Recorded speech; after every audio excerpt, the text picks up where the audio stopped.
Maybe you're single and wondering, am I behind? If you've ever felt that way, this next guest is for you.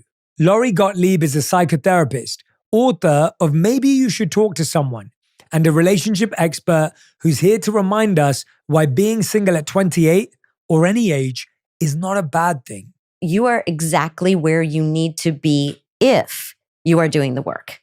If you're not doing the work, you're going to be behind. And what I mean by doing the work is, if you are not in a place where you want to be with a relationship, you have to understand why. So are you examining what has not worked yet? Why, if I am single and I don't want to be single, what can I be doing differently?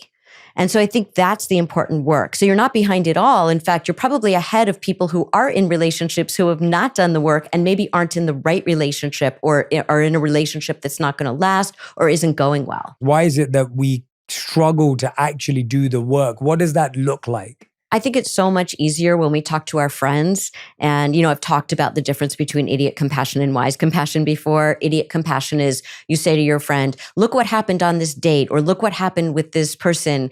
And they say, yeah, you're right, they're wrong. And we never learn or grow from that.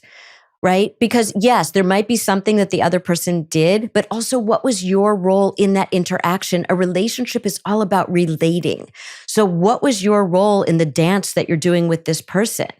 And what you get in therapy is you get wise compassion, where we hold up a mirror to you and we help you to see something about what your role is, maybe something you haven't been willing or able to see, but that's so important so you don't repeat these situations where you're in this pattern and then you wonder, why do I keep ending up with a person who doesn't listen to me, or a person where I don't feel seen, or where I can't be myself, or where we have a lot of volatility, or where this person's really avoidant? Why am I always with people who avoid? Or what makes me avoid? And I don't talk to the person about what I want or what I need.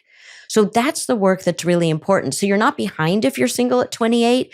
It's part of the process. If you're doing the work, you're much closer than you've ever been to finding the person that you want to be with. I love that perspective. It's not about timelines. It's about doing the work. But why do we resist the work?